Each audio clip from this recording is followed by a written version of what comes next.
రేవంత్ రెడ్డి మా ఇల్లు తీసుకోదు రేవంత్ రెడ్డి. మేము ఇక్కడ చదువుకుంటున్నాం, బతుకుతున్నాం. మళ్ళీ మేము ఇల్లు తీసుకుంటే ఎట్లా బతకాలి? ఇక్కడ మీరు ఎన్ని రోజులు ఉంటున్నారు తమ్ముడు ఇక్కడ? ఇక్కడ కొన్ని సంవత్సరాల నుంచి. వీళ్ళందరూ మీ ఫ్రెండ్స్?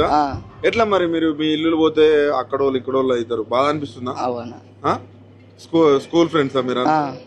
మరి ఆడుకునేటోళ్ళు మరి ఎట్లా? మేము ఈయన ఆడుకుంటాం గ్రౌండ్ లో. గ్రౌండ్ లో ఆడుకుంటారు. ఇప్పుడు మీ మొత్తం తీసుకుంటామని చూస్తున్నారు రేవంత్ రెడ్డి. ఎట్లా ఇట్లాంటి సీఎం చూసిరా మీరు ఎప్పుడన్నా చిన్నప్పటి నుంచి? ఇట్లా చేస్తారా అనుకుర్రా మీరు?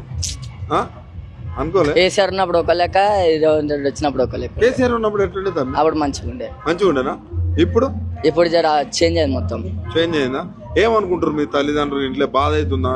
బాధ అవుతుంది. ఎప్పుడు పోతుంది? కష్టపడి కట్టుకుని ఇల్లు ఒక్కసారి పోతా. మళ్ళీ చెప్తావా మీ మమ్మీ వాళ్ళకి ఇట్లా మళ్ళా రేవంత్ రెడ్డి ఇట్లా ఓటు అడిగితే వేస్తారా ఏరా అని అడిగితే ఏం చెప్తారు మీ వాళ్ళు? మా వాళ్ళు టీఆర్ఎస్ కేస్తారు అని చెప్తారు. అంతేనా? మార్పు వచ్చింది అయితే మీ ఇంట్లో అప్పుడే? ఎట్లా మరి నీ చదువుకు దూరం పోవాలంటే ఎట్లా పరిస్థితి ఏంది? ఏ క్లాస్ చదువుతున్నావు? 10th class. 10th class.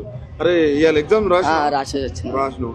ఇలా ఎగ్జామ్ రాసి ఇక్కడ ప్రోగ్రామ్ ఉందంటే వచ్చినావు.